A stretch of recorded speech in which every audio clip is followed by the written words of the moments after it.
My own flesh and blood, the sisters I grew up with, the parents who supposedly loved me, turned the sanctuary I created for them into a ruin, a party pad, a cheap hotel for strangers.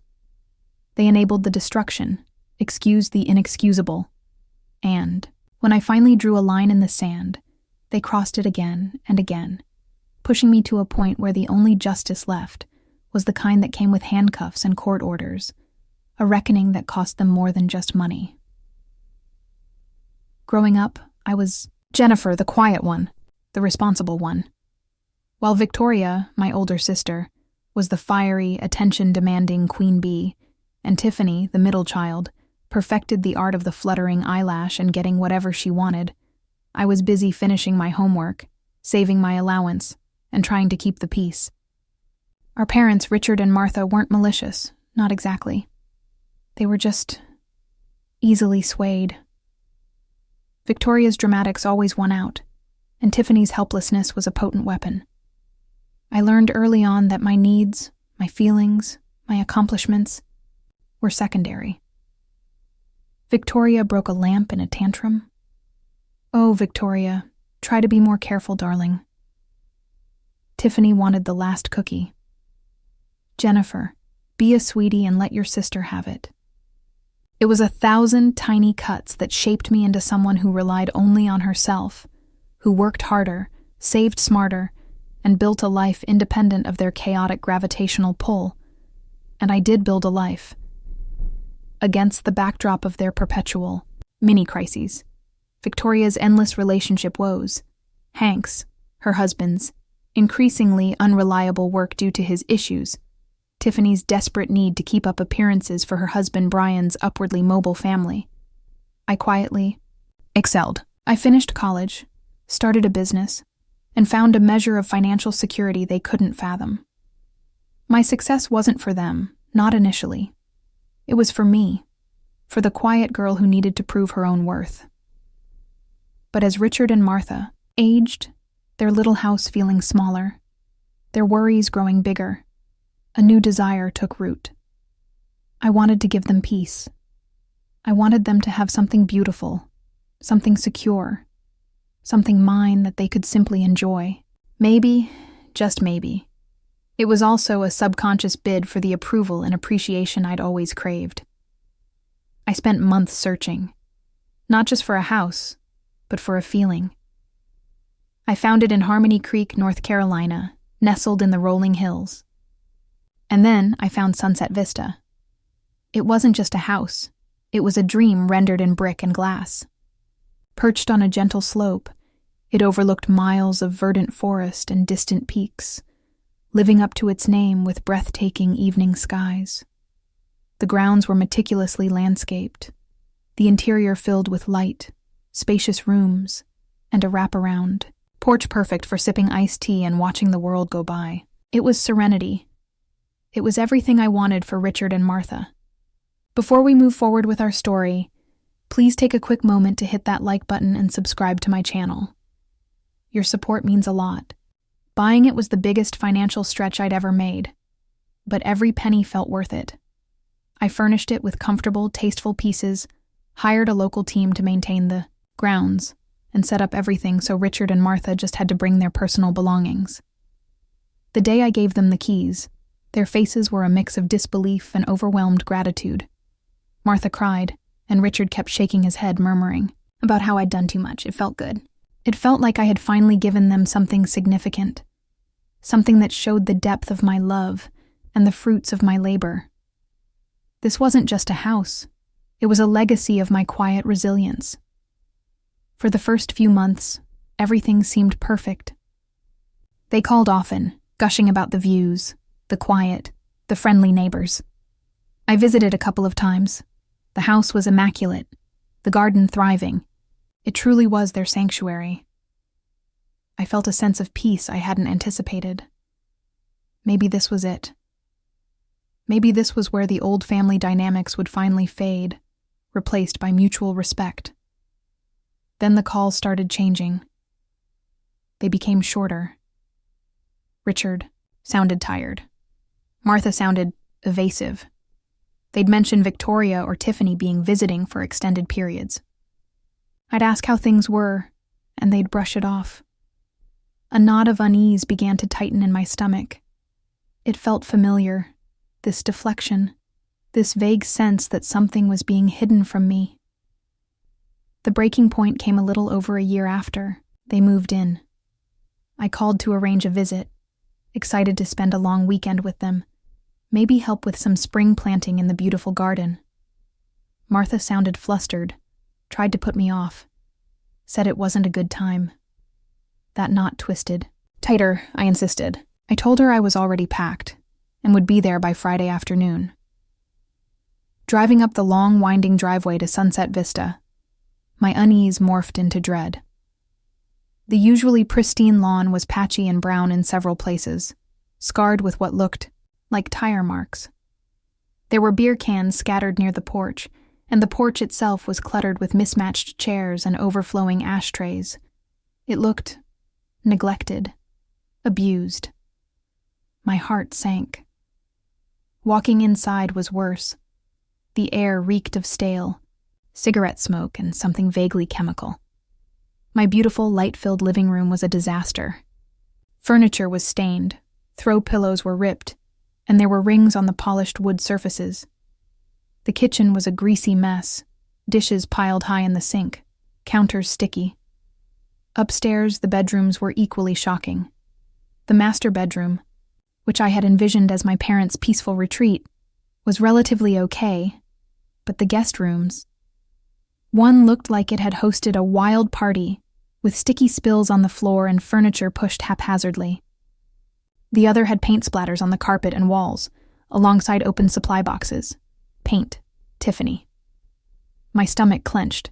Richard and Martha emerged from the master bedroom, looking guilty and incredibly uncomfortable. "Jennifer, you're here," Martha said, trying a smile that didn't reach her eyes. I couldn't even feign politeness. The sight of the house, my gift, my sanctuary for them, defiled like this, brought years of suppressed frustration and hurt bubbling to the surface. What happened? My voice was cold, hard, unlike my usual calm tone. What in God's name happened here? Richard ran a hand over his thinning hair. Well, sweetie, things have been a little... busy. Busy?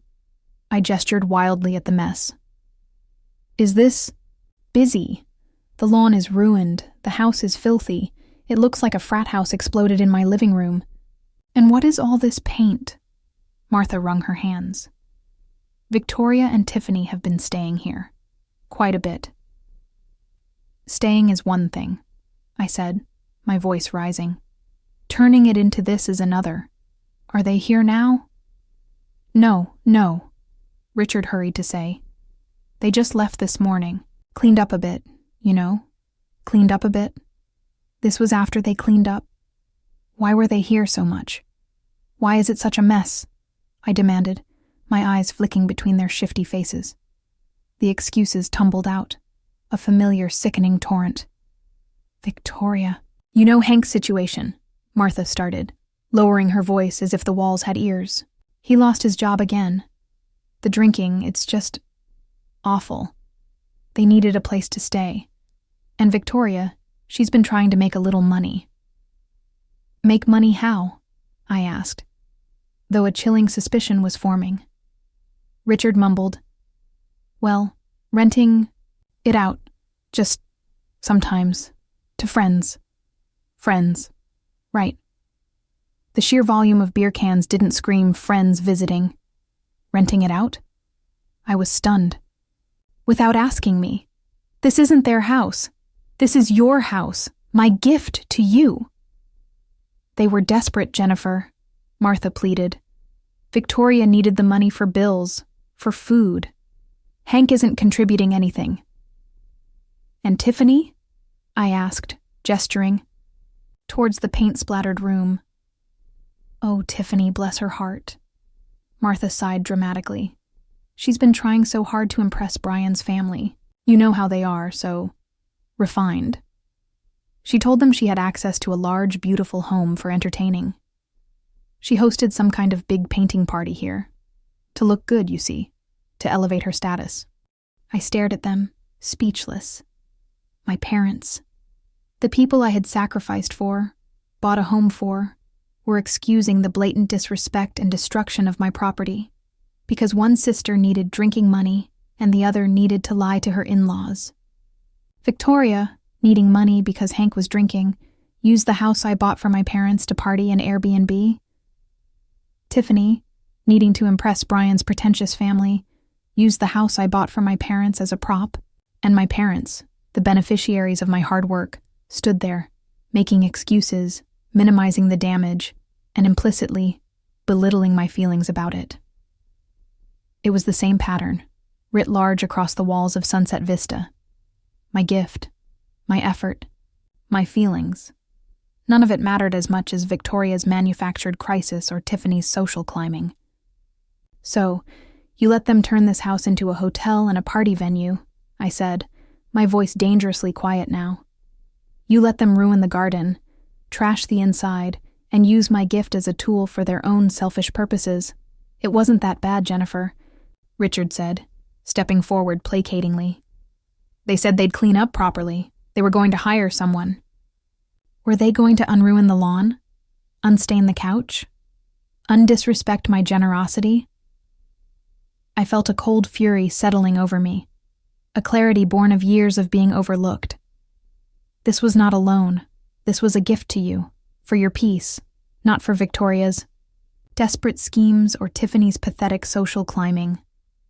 Don't talk about your sisters like that, Martha said, her own frustration showing now, directed at me.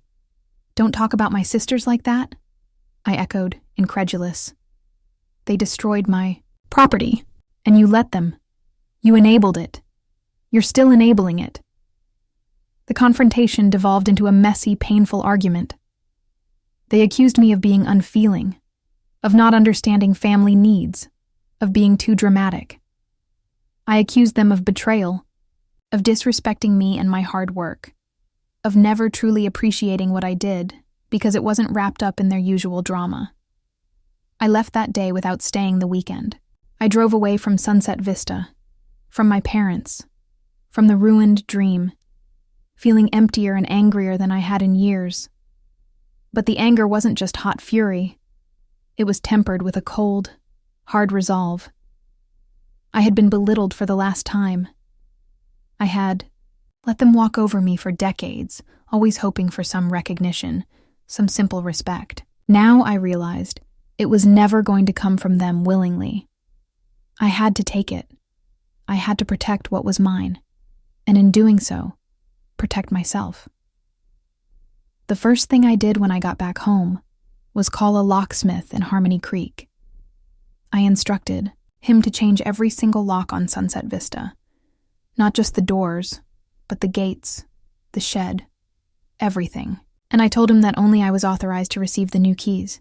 I paid him extra for discretion and urgency. Then I called my parents. I've changed the locks at Sunset Vista, I told them flatly. Silence on the other end. Jennifer, you didn't, Martha said, her voice small. I did, I confirmed, and I have the only keys. The house is for you, Richard and Martha. Period. Victoria and Tiffany are not to stay there, not to use it for parties, and absolutely not to rent it out. Ever. If they need help, they need to find it elsewhere.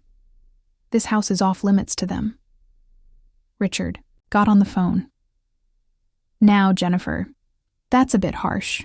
They're family. Family doesn't destroy what you give them and then expect to get away with it, I countered. Family doesn't use you and your generosity as a stepping stone or a personal ATM. This is my boundary. The locks are changed. The keys are with me. Make sure they understand. They grumbled. They complained. They tried to guilt trip me, but I held firm. I thought, maybe, just maybe, the shock of the locks being changed, of me finally putting my foot down so unequivocally, would make them understand. I was wrong. Less than 2 months later, I got a call from Mrs. Gable, a lovely neighbor of my parents I'd met a couple of times. She was hesitant, clearly uncomfortable, but she'd seen things. Parties again. Different cars every few days. More trash left out. She thought I should know because she knew I was the one who bought the house. My blood ran cold. They did it again. My parents, after everything I said, after the confrontation, after I changed the locks the first time, had somehow found a way to give Victoria and Tiffany access again. How? Did they get a spare key made before I changed them the first time? Did they force the locksmith to give them one? I didn't know how, but the why was sickeningly clear. They chose their spoiled, entitled daughter's convenience and demands over my boundaries and my property. Again. The feeling of betrayal was sharper this time, colder. It wasn't just disappointment. It was a calculated disregard for my wishes and my effort. They didn't respect me enough to uphold the simple rule I had set. That was the moment the dynamic shifted for good. This wasn't just about protecting the house anymore. This was about justice. This was about ensuring that my boundaries were not just set, but enforced with consequences. This was about showing them, and myself, that I would no longer be the belittled, easily dismissed daughter. I didn't call my parents this time. I didn't confront them. I just acted. I called the locksmith again. Every single lock on Sunset Vista needs to be changed again, I told him. Different kind this time, higher security. And absolutely, under no circumstances, are any keys to be given to Richard Vance or Martha Vance or anyone else. They come only to me. Next, I called a security company specializing in residential surveillance.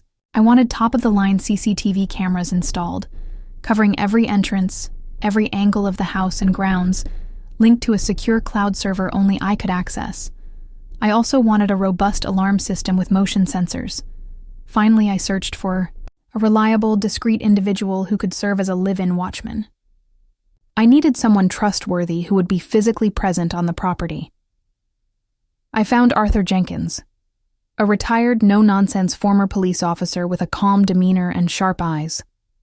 I met him, explained the situation, leaving out some of the messy family drama, framing it as needing secure oversight, and hired him. He would live in the small annex apartment, keep an eye on things, and report directly to me. He started immediately after the locks and cameras were installed. This time, I kept all the keys. Richard and Martha still lived there, of course. I mailed them their new keys with a brief, unfeeling note stating the locks had been changed again for security reasons. I didn't mention Victoria or Tiffany. I didn't need to. They knew. And this time, they had no way to grant access. The quiet lasted for a few weeks. I monitored the camera feeds occasionally. Arthur reported no incidents. Richard and Martha called, sounding subdued. They asked about the new locks, the cameras. I told them I was just ensuring the property was secure. They didn't mention the sisters. Then the storm broke. My phone rang late one afternoon. It was Tiffany, her voice frantic, laced with an unfamiliar panic. "Jennifer, you have to let us in. Right now." I raised an eyebrow. "Let you in where, Tiffany?" "The house, Sunset Vista. Victoria and I are outside and we can't get in." "The house is not available," I said calmly. "Not available? What are you talking about?" "We have a booking. A month-long booking. They're supposed to check in tomorrow." The sheer audacity of it stole my breath for a second. After everything, they had booked the house as an Airbnb again, without a word to me, assuming they could just waltz in. "Tiffany," I said, my voice hardening. "Listen carefully. That house is not an Airbnb. It is not your property. It is not Victoria's property. It is my parents' home, and I control access. You do not have a booking there, because you have no right to book it out. The answer is no. You cannot get in." "Are you insane?" she shrieked. "We need this. This customer is paying a fortune. We already spent the deposit." "That sounds like a you problem," I replied coolly. "Not mine. Find your customer another place. Sunset Vista is off limits." The line went dead. I knew it wouldn't be the end of it. I logged into the CCTV feed from my phone. Within minutes, Victoria's SUV screeched to a halt at the main gate. Victoria and Tiffany spilled out, joined by Hank and Brian. Victoria was pacing and yelling, her face contorted with rage. Tiffany was on her phone, presumably with the hapless Airbnb customer. Hank looked drunk and angry. Brian looked uncomfortable but stood by Tiffany's side. They tried the gate. Locked. They rattled it. They pounded on it. Victoria started shouting towards the house. "Open the gate, you bitch! Jennifer, we know you're watching. Let us in!" Arthur appeared from the watchman's annex, walking calmly, towards the gate. He was a solid presence, radiating quiet authority. "Can I help you?" he asked, his voice steady, even through the camera feed's audio. "Yeah, you can open this damn gate," Victoria yelled. "This is our family's house." "Ma'am, I'm the property watchman," Arthur replied evenly. "I'm here to ensure no unauthorized persons enter, and you are unauthorized." "Unauthorized? We're the daughters of the owners," Tiffany piped up, trying to sound important. "My instructions come directly from the property owner, Jennifer Vance," Arthur said, not missing a beat. "And Ms. Vance has explicitly stated that you are not permitted entry." Hank, fueled by alcohol and frustration, stepped forward, pushing Hank slightly. "Listen, old man. We're coming in. Get out of the way." "Sir, I advise you to step back," Arthur warned, his hand subtly moving towards his side. "I knew he was licensed to carry. Or what, tough guy?" Hank sneered.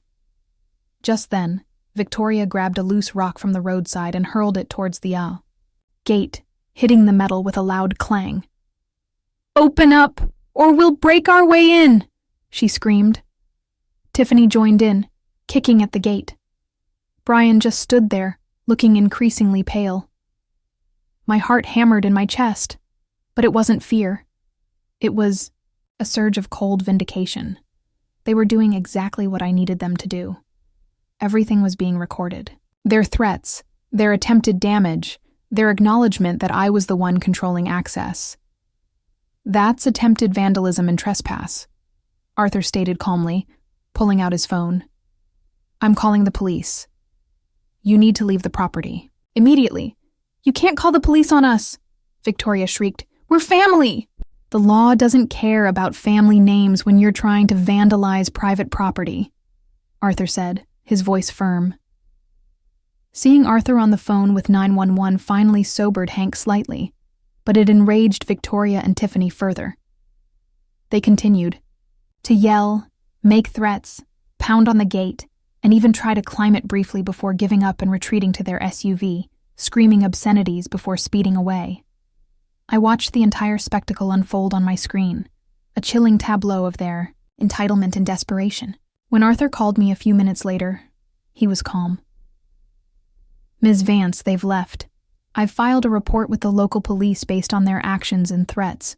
Do you wish to press charges?" "Absolutely, Arthur," I said, my voice steady despite the tremor in my hand. "Every single charge the footage supports. I'll send you the relevant video files immediately." I didn't hesitate. I downloaded the crystal-clear video evidence of their attempted break-in, vandalism, and threats. I sent it to Arthur, and followed, up with the police myself, filing a detailed report. This wasn't just about the house anymore.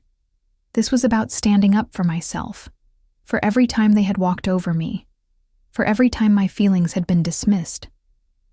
The consequences were swift and brutal. Based on the clear video evidence, the police had probable cause. Arrest warrants were issued. Victoria and Tiffany, along with Hank and Brian, who were considered complicit or involved in the confrontation threats, were arrested. The mugshots hit social media in Harmony Creek like wildfire. The shame, the public humiliation, must have been immense for Tiffany, who cared so much about appearances. The legal process was agonizing, but ultimately affirming. They tried to fight it, of course, hiring expensive lawyers. They claimed it was a family dispute, a misunderstanding. But the video didn't lie. It showed them attempting to force entry, threatening violence, attempting to damage the property. My testimony, detailing the history of misuse and my parents' enabling, painted a clear picture of their deliberate actions and disrespect. Facing mounting legal fees, the irrefutable evidence, and the very real possibility of jail time for attempted burglary and vandalism, North Carolina laws were not lenient. They finally folded. A settlement was reached, mediated by lawyers, outside of a full trial. And this is where the karma truly hit. The settlement demanded a huge sum. It covered not just the repairs for the damage they had already caused to the house and lawn, which required professional restoration, but also the cost of the enhanced security system I installed, Arthur's salary for a significant period, considerable legal fees, and a substantial amount for the emotional distress and harassment I had endured. The total was staggering. It wiped out Victoria's meager savings and likely forced them to sell assets. Tiffany and Brian, despite their attempts to portray a wealthy image, had to dip deep into their funds and potentially take out loans. Brian's family, the ones Tiffany was so desperate to impress, were undoubtedly aware of the very public legal battle in her arrest. Her social climbing came crashing down. Paying me wasn't a quick process. It was doled out over time, a constant, painful reminder of the consequences of their actions. Every payment felt like a small victory, not because I needed their money. I didn't. I donated a good portion of the settlement for emotional distress to a local women's shelter, but because it represented the tangible cost of their entitlement and disrespect. They couldn't just walk away from this one. They couldn't charm their way out of it, or have my parents make excuses for them. This time, the world and the law held them accountable. My relationship with Richard and Martha is permanently fractured. They visit Sunset Vista now, but it's strained. They haven't explicitly apologized for enabling Victoria and Tiffany, but they walk on eggshells around me. I see a flicker of respect in their eyes now, perhaps born of fear of my boundaries, but it's a cold comfort. I still love them, in a complicated way, but the easy intimacy is gone. They chose their sides, repeatedly, and that can't be undone. Victoria and Tiffany haven't spoken to me directly since the legal process ended, except through lawyers. I see glimpses of their lives online, muted, less flashy. Hank is still Hank, but now with legal problems adding to his woes. Brian is likely regretting marrying into this particular brand of drama. Sunset Vista is peaceful again. Arthur keeps a quiet watch. The lawn is green. The house is pristine. It is once again a sanctuary, though more mine than my parents' now. I visit often, sit on the porch, and watch the sun dip below the hills. The view is just as beautiful as I remember. It cost me dearly, emotionally and financially, to protect it. But in protecting it, I finally protected myself. I stood up for the quiet, belittled girl I used to be, and ensured that this time, she won. The karma wasn't sweet revenge. It was the quiet satisfaction of boundaries enforced, justice served, and my own worth finally acknowledged, not by them, but by me, and by the consequences they could no longer evade.